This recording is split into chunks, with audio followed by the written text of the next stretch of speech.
കനത്ത കാറ്റിലും മഴയിലും മധ്യ കേരളത്തിലും തെക്കൻ കേരളത്തിലും വ്യാപക നാശനഷ്ടങ്ങൾ. കോട്ടയത്തും പത്തനംതിട്ടയിലും മരം കടപുഴകി നിരവധി വീടുകൾക്ക് കേടുപാടുകൾ സംഭവിച്ചു.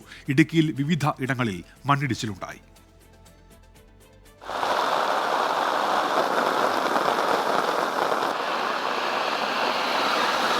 കോട്ടയം ജില്ലയിൽ ശക്തമായ കാറ്റിലും മഴയിലും വ്യാപക നാശനഷ്ടമാണുണ്ടായത്.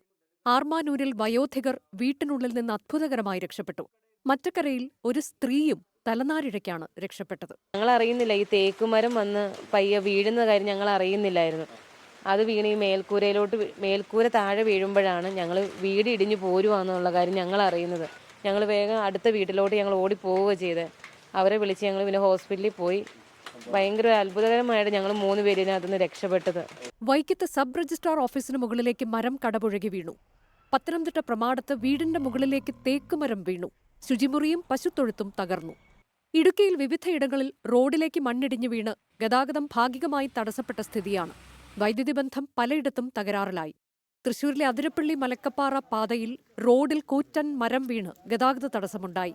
ശക്തമായ മഴയിൽ കോട്ടപ്പുറം കണ്ണപ്പറ മേലേതിൽ പരമേശ്വരന്റെ വീട് തകർന്നു. കൊണ്ടാഴി മായന്നൂർ കുന്നത്ത് വീട്ടിൽ ഉഷയുടെ വീട്ടിൽ കിണർ ഇടിഞ്ഞു താണു.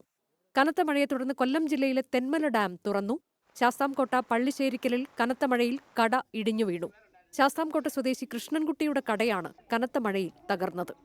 വിവിധ ബ്യൂറോകൾക്കൊപ്പം ന്യൂസ് ഡെസ്ക് 24.